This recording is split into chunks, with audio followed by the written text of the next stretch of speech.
In this video, I'm taking you from A to Z on the most profitable skill you can possibly build. And if you internalize this video, you can absolutely turn $30 with Meta into $300 by following it step by step. And just for some context, we're talking about paid ads in an agency, but this video is covering two main things: creating an unbelievably profitable agency service like I've done, and also help Tristan to make over $8,000 a month from a singular client that he has right now. And then there's number two, where you can spend $200 and get back $6K like we've done with Facundo. And I'm going to be walking you through an incredibly extensive document. I really should be paying for this, but I'm putting it out for free. I feel nearly guilty doing so, but if you don't know me, I use this exact process in nearly all of my client service delivery, as well for inbound ads in my company. I still run over 600 USD a day in ad spend for, and I've been consistently iterating and improving this system for over 2 years since I've started my agency. And just for some context, what I've done: 40 grand a month real estate agency, and also a community right here with over 10,000 members. And by the way, no sales pitch, but if you do want it for free to get this stock like I do for every single video, even before they're released, it is in the description for free. Let's get into things now, because you're probably curious, hey look, what can you teach me about meta ads? You're curious how you can apply this practically. I'm going to be walking you through this step by step, and as you can see, I'm scrolling right now. There's a lot to cover in this video. It might be long, but hey look, if you watch this in full, this is nearly everything I know about meta. You will make a crap ton of money, and I can nearly promise you that. And as you see on the doc, there's a lot to cover today. And it might be a long time here, but this is literally everything I know about meta, and you will make an extreme amount of money by following this system.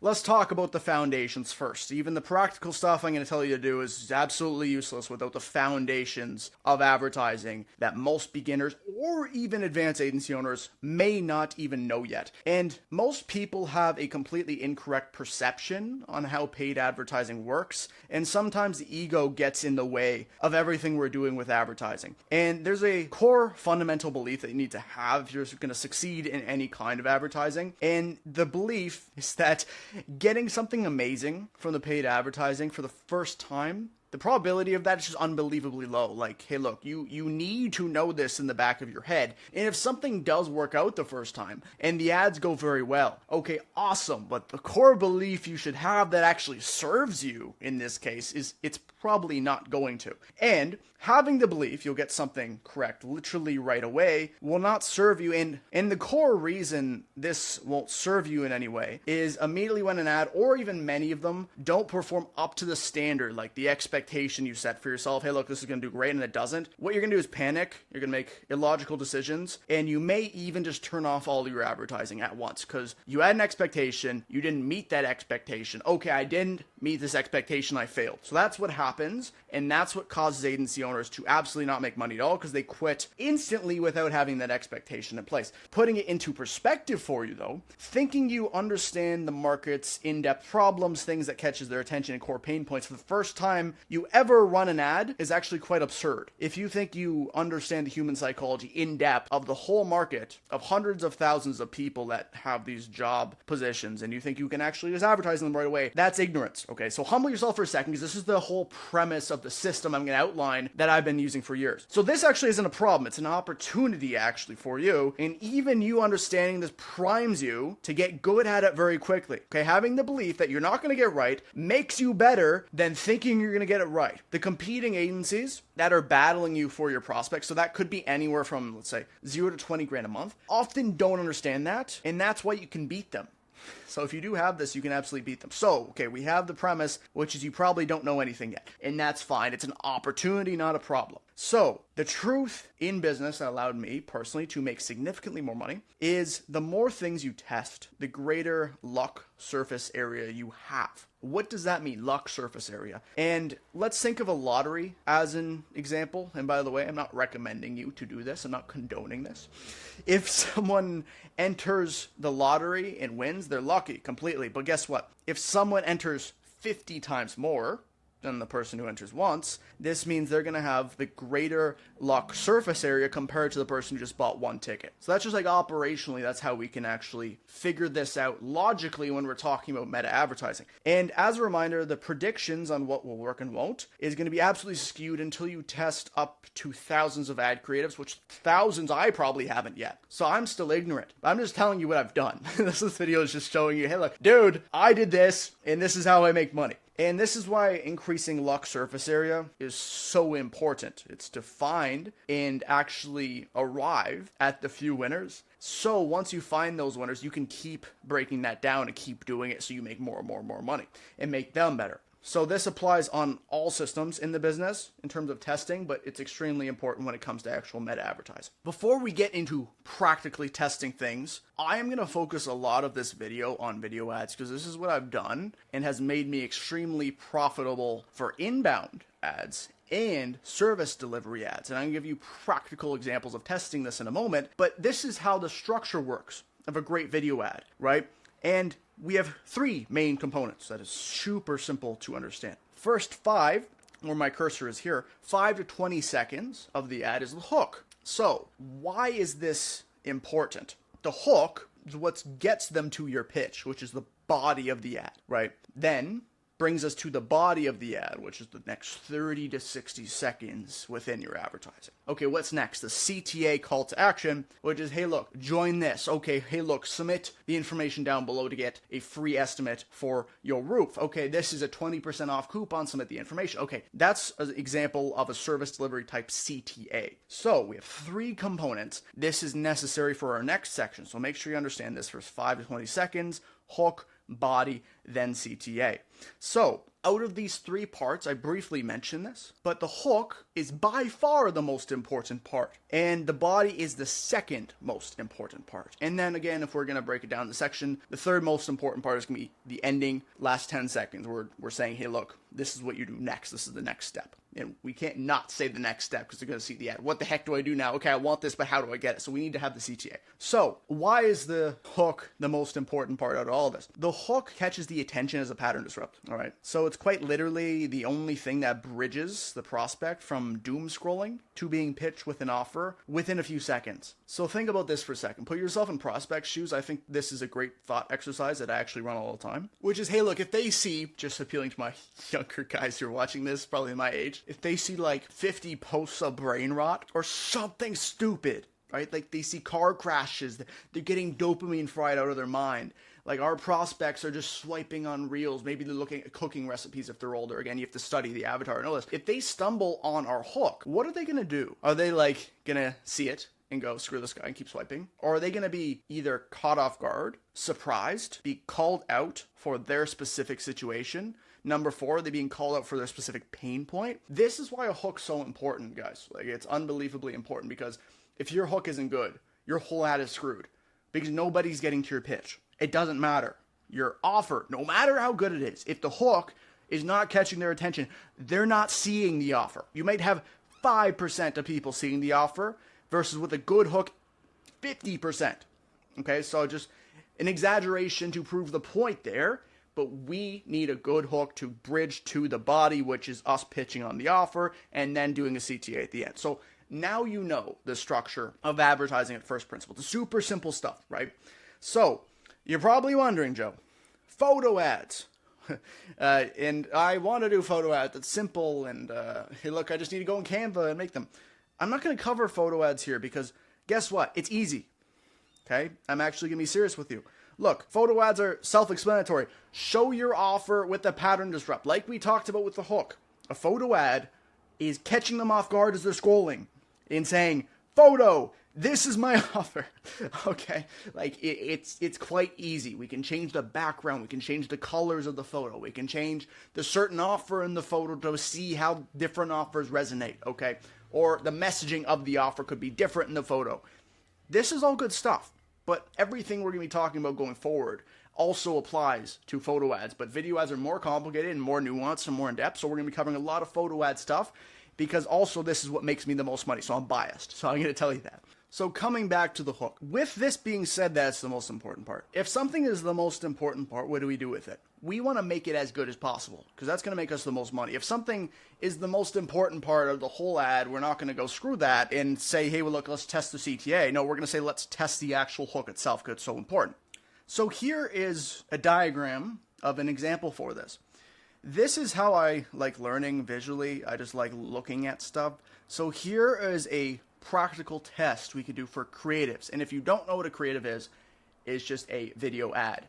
And each creative is going to be different, ideally in some way. It could be, hey, look, the targeting options are different. Creative number 2 is going to have a different hook on the second creative, okay? Right, so creative could be a photo or it could be a video, just an ad. It's just a different type of ad, that's all. Super simple to understand. I just want you to understand the terminology before I start talking about things you may not understand yet. We have on this diagram 5 hooks and 3 bodies. What we're not going to do is pair hook 1 and 2 with body number 1. And when I'm naming these are all different types of bodies, right? So the scripting might be different. Place you're filming in might be different. The tonality might be. It's just a variation. This is key to understand. It's just a variation. Something different going on in the ad. That's a new variation of the ad, okay? So I'm saying body number 1, body number 2, and body number 3. These are 3 different creatives we're testing as bodies. Okay, these are 3 completely different bodies of the ad that have different variations to them. Okay, so now you know what we're not going to do is go hook number 1, hook number 2 is paired with body number 1. Then hook number 3, which is different, and number 4 is different, is paired with body number 2. We're not doing that. We're pairing every single hook with one body. Then what we're doing is pairing every single hook with the second body. Now we're pairing every single hook with the third body. Okay. Why can we do this, right? Like, I used to think this when I was starting off, like, how can we get away with this? Like, shouldn't the messaging be different? Like, shouldn't it not line up properly if we're thinking of an ad? Okay, look, if the offer is the same, the messaging should line up. And also, if you look in Facebook ads library, we can pair different hooks with different bodies and still make it work because the hook is just grabbing attention and then the body every single time is pitching the offer, right? So all we need to do is change the pattern disrupts and change the first part. It's still going to be congruent the whole time as long as you were scripting the ad properly. And when you're scripting the ad, you can keep this in the back of your head. Okay, so what happens here is now we have 15 different tests. Like just 15. That's awesome, right? Because we have 5 hooks, body 1, 5 hooks, body 2, 5 hooks, body 3. So 15 tests we can run as ads. Now, how does this work? Let's say we have 3 to 5 hooks paired with 3 bodies. That's 9 to 15 individual tests. We have 3 hooks. That's going to be 9 variations.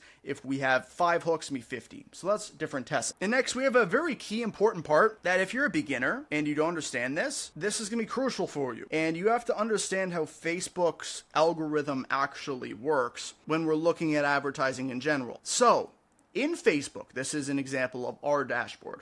We have ad sets, and then we have ads. 2 different things, okay? Ad set level is a set of ads. Simple. Ads are ad creatives. So, what is the key differentiator with this that you need to know, though? There is set minimum ad spend at the ad set level, but not ad creative level, which is annoying. Joe, why would Facebook not let you do that at the ad level? Don't know. That's fine. No, that's Facebook's problem. We're going to work with what they give us. Ad set level gives us a minimum ad spend per creative. Okay. So clarifying this for a moment, what Facebook does, if let's say we spend $50 a day with 5 creatives, just day 1, it's going to think it's found a winner and most likely push most of the ad spend into 1, maybe 2 out of the 5 creatives. That develops a problem. We don't get ad spend on the other creatives. And the only way we judge how the creative is doing on performance is ad spend to that creative. So notice the problem here. If creatives don't get ad spend, we don't know how they actually did. Okay, so what we do is we're going to create an ad set. When we click into the ad set, we're going to put 1 creative in it. See what I'm doing? We're setting minimum ad spend at the ad set level, so that ad creative gets the ad spend we want and they're equal. Perfect. You understand now? So, again, if we don't do this, Facebook within hours is going to push everything to 1 ad creative, which is really annoying in this case. So, you're probably wondering how ad spend applies to testing. This is big, and this might seem annoying to understand, Boring, whatever. This is so crucial in media buying, and media buying applies to your clients, even your inbound ads, everything. Okay. I want to give an analogy, and it's a long-winded analogy, but you need to stay with me because this is going to clear up all of your doubts regarding how ad spend contributes to our performance of our ads and how to get better at it. So please stay with me for the next 2 minutes because this is going to clear nearly everything up for you. For ad spend, think of ad spend like taking a car on a test drive. The dealership allows you a fixed amount of distance you're allowed to use in your test drive. So they say to me, Joe, you can only drive 30 kilometers with this car, and then you have to bring it back. But you have another 30 kilometers for every single car you want to test drive. So as long as you don't go over 30 for each car, you're fine. You can take as many as you want. Okay, with this being said, the aim is to drive as fast as possible to make your judgment how fast and cool the car is and how much you like it in the end. You don't want to spend like 3 hours going 30 miles an hour. You don't want to go super slow and take 3 hours per car. No, you want to go super fast, see how it does at high speed. You want to see how cool it is driving the highway. Get it done quick so throughout the day you can go through as many cars as you want and test them all, and you can make your judgment if you like them, right? So you are only capped at the distance per car that you're taking out for a test drive. So as an example, at 20 miles per hour, you can use your distance per car in 1 hour. So you have 1 hour to test the car if you're driving at that speed. Triple the speed means you cut the time in 3. Easy. Okay, so we want to get them done as fast as possible. After a few hours of these test drives with different cars, we can finally make our judgments surrounding all the test drives we did. So we have 6 different cars that we ended up testing in this time frame. Cool. So we said car number 1, man, pretty cool. Number 2, sucked. Not really a fan of it. Number 3, that's damn awesome. It's the best car ever. Number 4, meh. Car number 5, decent. Car number 6, sucked. Okay. Conclusions. Car 3, like we said, damn awesome, was the best, but with car 5 coming in second. But guess what? Without going 60 miles per hour and getting it every test drive done in 20 minutes, we'd be only able to test 2 cars instead of 6, right? Because we tested 6. If it took, let's say, triple the time, we'd only be able to take 2 cars out in the same time frame. This is the same as ads, okay? So if we tested 2 cars instead of 6, that would have prevented us in finding our favorite car, car number 3, in that same day. So, like the car, spending 3x the money in ad spend results in 3x the speed of data coming in through our ads. It's absolutely crucial to know, okay? And with that being said, we can very quickly test as many ad creatives as we can as fast as possible, then seeing the best performers fast. So guess what? Let's just, I hope the analogy got my point across, but hey, look, if you didn't understand, that doesn't make sense. More ad spend, more data coming in, more ad spend, you find the winners quicker. Okay, so now to give you the fixed distance that you had for each car. Sorry, I take the analogy too far. Coming back to the actual practical, now finding the exact ad spend to use to make your judgments. So hey, look, we're spending this much per creative, and then we can get the data back and see if this is good or not. What we don't want us to do is spend $2. What we don't want to do is spend $5, even $20. Don't make our judgments after $20 in ad spend. We don't want to do that, right? So we need to do something precise. The best marker on a singular ad spend creative to make a judgment is $80 to $100 USD. So that is your number. If you want to see, like, I want to get the data to make a judgment regarding if this ad is good or not, and I don't want to make it off of bad data and not enough data, $80 to $100, done. Okay, just keep that in your mind going forward now, right? For like, don't turn off ads unless they're at that. Unless, right here, this is one caveat to that number, which I want to cover really quickly. As a small caveat, let's say you have 4 ad creatives you're testing. They have all spent $60 per ad creative. So we're not yet on this batch we're testing with every single ad having the same spent money on every single ad creative. What we're not doing is making the judgment yet, unless we have this situation right here. Ad creative number 1 is at a $20 cost per lead. Ad creative number 2 is at a $25 cost per lead. Ad creative number 3 is at $15 cost per lead. Okay, so we can clearly see here, ad creative number 3 is the best. Ad creative number 4 has 0 leads. Okay, this is the caveat that's crucial. The above is a case that does happen often. The ad creative, let's say the hook, or something horribly wrong with the ad did not resonate with the market that you, again, expected it would. The creative absolutely flops, And that's fine. It's fine. It happens all the time. Like, don't stress out about that. But we don't want to do this right here. We don't need to let ad creative number 4 that got 0 leads after $60 of ad spend keep running with more ad spend. We actually don't need to do that. We don't need to wait with that creative up to 80 to 100. And we're allowed, and I'll give you permission to turn off the ad spend on that ad creative, like completely just shut it off, because it's nearly impossible for it to catch up to the winners unless a 0.05% miracle comes out of the air, which I've never seen. And a majority of the time for inbound ad service delivery, creatives will have results that differ slightly. So it'll be more so like this, with like the first 3 ad creatives, where it's like $20, $25, $15. That will happen more often, but does sometimes happen with this right here. And in that specific scenario, when you have an ad creative that's not getting any leads after like $60 spent, and all the rest are being consistent, I give you permission. That's completely fine to do that. So, in this case though, it's very important for you not to panic, as many times when we're running ads, even $20 more in ad spend can result in another creative beating your current top performer. But that's only if they're pretty close, right? So if there's a difference between like $5 to $15 in CPL between ads, what you don't need to do is panic and shut that off. I would actually let it play out until that $80 to $100 mark, like I've said earlier. But if you have something that's not even close, that's like 0, or like a $50 cost per lead versus $15 cost per lead, that's probably not going to happen. What's next? Let's give more practical stuff instead of theory, because you're probably sick of my theory at this point. I'm going to introduce to you the More, Better, New framework. And massive credit to Hormozy. I read his book a while back, like years ago, and I learned this framework, and I've applied it to content here. I have applied it to ads, but it's most important in ads, if I'm going to be honest with you. This is actually what I've followed for years. So, what does that mean? What does more, better, new mean? More is the first stage. This stage is brute forcing as many creatives as damn possible, okay? Again, coming back to the ignorance part, you probably don't know much yet, and we're learning, and that's fine. So with that being said, as someone who knows how to make amazing ads, been doing this for years and years, thousands of ad creatives tested, probably can, maybe the first 5 creatives he runs will probably find a winner.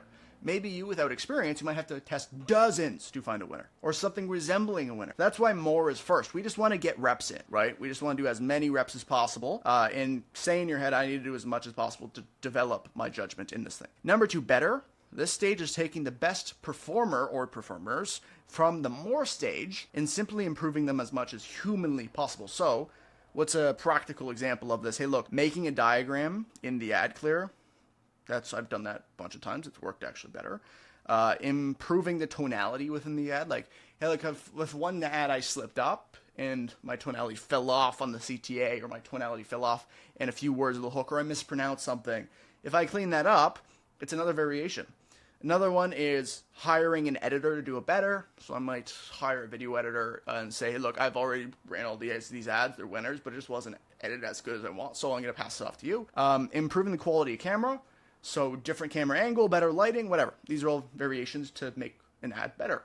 Cool. After you've exhausted that stage and you say, I don't know, Joe, how to make this any better. Like, it's performing pretty well. But I do want my cost per lead to go down. I just can't make this better. I have no idea. I've talked to a million people, and really they don't know either. Number 3 comes new. Once you improve the advertising to the absolute limits, like I've said, of your knowledge, essentially saying I can't make this any better, it's time for us to test new, wild ideas, and I actually give you permission to do so. And these can actually be wild, by the way. This could be pitching your offer, walking down a forest with a selfie camera instead of at a desk. This could be my wild example I tried in my ads a few times. I got CPL down a few times. Holding a actual bearded dragon lizard while you're talking to a camera on your shoulder or something, or even a YouTube video.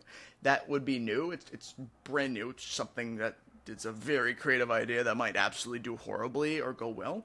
And even completely different scripting or messaging style of your offer, etc. Okay? So it's basically saying, I have no idea if these new ideas are going to work or not, but it's worth a shot. Because all it takes is 1 out of 10 of them to actually do pretty damn well. And then we have something that we can make better of again, or do more of, and then go better. Then that repeats. So we do that over and over and over and over and over. That's what I do. And for your own ads and as well for their client ads. And by the way, guys, I'm using a lot of examples for hey, look, how to convert things from inbound ads, get your CPL down. This is all the same for service delivery, nearly regardless of platform. A lot of the theory is going to directly apply to Google Ads. I worked with Facebook and Google Ads, done well in both. That's because I understand the general advertising principles that as long as you understand these, you are going to be completely fine. So I have one quick section, then we can wrap things up. And I want to talk to you about common troubleshooting problems. I've given you 2 of these, but they're equally as important. And I hear people mentioning this to me all the time, and I want to yell at them about it because it's really stupid. So don't do that. So, number 1, ads aren't performing. What are you doing? Okay, so ads aren't performing up to desired standard as you intended, so what do you do? If you've understood this video, you probably have an answer in your head. But if not, what is the one thing that you should not do if an ad isn't performing? Do nothing about it. Or, even worse, shut off the ad and say, we'll get back to it. Like, dude, you have 2 ad creatives you launched. Didn't do well. What do? Oh, stop trying. I give up. I hear this all the time, and it really annoys me. You do the opposite. You need to test like a maniac. Okay, like, you're currently running advertising on Meta, and there's 2 options if you're watching this video. The money would be coming from your own bank account, or the client's bank account. Okay, so look, if you're doing inbound ads to get sales calls for yourself, that's your bank account. If not, it's the client's bank account. And they go, hey, look, the ads aren't performing, and I'm spending money. It's way too high cost per lead. They're not profitable, or I'm getting no leads, or I'm getting spam leads. And I say, what are you doing about it? Okay, nothing. I'm just leaving them be. Maybe something will fix it. Like, you're spending money. You're spending money. It's really stupid. Oh, I just shut the ads off. That's another one. I just turned off the ads. I wanted to think about it and talk to you. That's why I've had them off for this week. So don't do this. Shutting off ads means you are now stopping. You're learning what the market likes and doesn't. You are not learning anything. You're not troubleshooting anything. You want someone's opinion who does not know your market 100% as much as you would know it if you just tested more stuff. Okay? Like, I'm not going to sit here and say I know absolutely every single agency market, but I can actually tell you how to know it. It's by testing. And that's less of a sexy answer than Joe tells me exactly what this market wants at this time in this specific pain point. But I'm not going to know hundreds of markets, okay? It's impossible for me to do that unless I'm Einstein, but I'm not. So it's not to stop your ads. Don't stop your ads. It's just to test way more. So if something isn't going well, you make 10 more variations of it, and you will probably land on something eventually. Okay, problem number 2, only looking at CPL, which means cost per lead from creatives. There are downstream effects in our advertising systems that matter equally than simply just the CPL on your paid advertising. So a lot of people look at CPL on the advertising. They go, cost per lead is this. Okay, that means it's beating this ad. Okay, that means it's not up to standards I want. But then they don't look at the metrics that equally matter compared to that. It's very important you know that. Here are practical examples that include changes in metrics in CPL, cost per appointment, and close rate, and how that affects your advertising. All of these examples below pay the exact same to Facebook per job. So the client is doing the exact same amount of jobs. They're paying Facebook for this job at the same price, but the metrics are entirely different. So let's look at this. Client number 1, this is a typical good cost per lead example. So we're starting off with CPL. This is the first number we're going to get when we're advertising. $20. Cool. Awesome. Number 2, lead to showed appointment percent. So out of all the leads that opt into the ad, what's the actual percentage of them that are showing up to a sales appointment? So this, again, for roofing, could be a free estimate, could be something like a home evaluation, real estate, something along those lines, actual physical appointment with the niche you are targeting. So let's say 20%. Okay. Number 3, that means, with the math here, $100 cost per appointment. Cool. 20% close rate on those appointments means, again, multiply the 100 times 5, then we get 500 ad spend per job, which, again, if that's a high-ticket niche and they have, let's say, 3,000 profit margins on each deal, that's pretty damn great. So that's just typical. I just wanted to run you through that to get an understanding for you of what it's going to look like and what are the metrics for you to actually measure bare minimum. So they have a great CPL, conservative cost per appointment. It's not amazing. And also appointment conversion rate. So let's look at client number 2, who has a lower lead to appointment conversion rate. So we have double the cost per lead, which first impression, if you're on this ad account, you go, this sucks. Like, let's shut it off. Or you go, Joe, I need to test a million more ads. So what happens if you don't look at these metrics downstream of that, you're going to panic. And you're going to say, this sucks. But what happens, though, sometimes is this exact thing. Where the metrics downstream for client number 2, we have double the lead to showed appointment percentage. Double. Right, so from 20% to 40%. That means we have the exact same cost per appointment. Notice how, if you look at other numbers here, things could go extremely well, but you think they're going extremely horrible. Now we go to 20% close rate, and we have the exact same ad spend per job to get our client a actual job. So we have a worse CPL, but double the lead to appointment conversion rate and the same sales conversion rate. So again, coming back to the key point, we don't just look at the Facebook numbers. We need to look at things like, what is the conversion rate on appointments? What is the percentage of leads actually booking an appointment after they submit the lead form? What is the percentage of leads that are qualified? These are things that are equally as important as CPL, because you could be getting $2 cost per lead, let's say, but they're all bots, but you think they're all real. But then the client calls them up and says, these are not real. Why are you sending me these? But you think for a week straight that everything is going incredible and you don't look at other things. Let's give one more example. To drill it home, we have this client which has a $50 cost per lead. So that's pretty insane. We can then look at lead to appointment show percent, so it's 20%, very similar to other ones, and that's a lower conversion rate. But with this being said, at 20%, we have a $250 cost per appointment show for our client. Then we have a 50% close rate. So this guy has maybe been in the industry for 20 years, has been selling for a long time. And this means with a near triple cost per lead than the first client, we have the same results net compared to the first client. Okay? And by the way, this guy's getting nearly, say, a third of the appointments as the first guy. So he's probably not as annoyed at you because 1 out of 2 people he's opting on with are closing. So it's not even a time constraint for him working with you at all. It's probably even better for him. So, therefore, these have the exact same results as the other 2 in terms of the $500, but different metrics downstream, causing things to look entirely different, but with the same exact result. Okay, you cannot look at CPL blindly. You are missing 2/3 of the entire process for service delivery. And this is a massive issue I see all of the time. And I've had some clients actually in the real estate niche that have triple or quadruple the CPL. So first impression there, if I didn't know this stuff on the doc I'm teaching it today, I would have just shut off the ads and said, screw this. Let's make 10 more variations. Let's turn off this ad that's currently running. Maybe a million different other things I would do. But what happened? I actually had within 3 months an agent close an $800,000 home. That was one of my first few clients. And he was so happy. But I was panicking for nearly a month straight saying, what the heck is going on with these Google ads? I can't figure it out.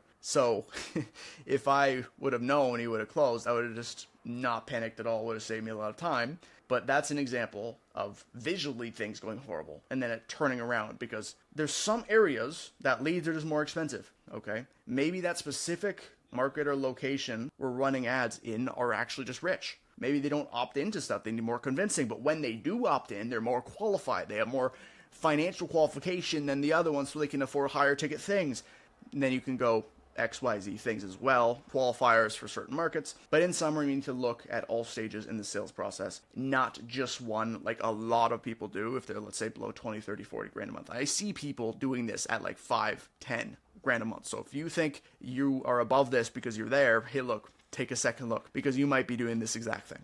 All right, everybody, that is it for this video. I really hope you enjoyed it. This is stuff that will make a massive difference in everything you're doing relating to service delivery inbound, make you tons of money. If you do want this whole doc, just as a quick reminder, like I said in the beginning, it's free in the description or comment section, whatever link you want to use to it. You don't have to pay me anything with it, by the way. And subscribe and like if you enjoy it, and I will see you next time. Thank you.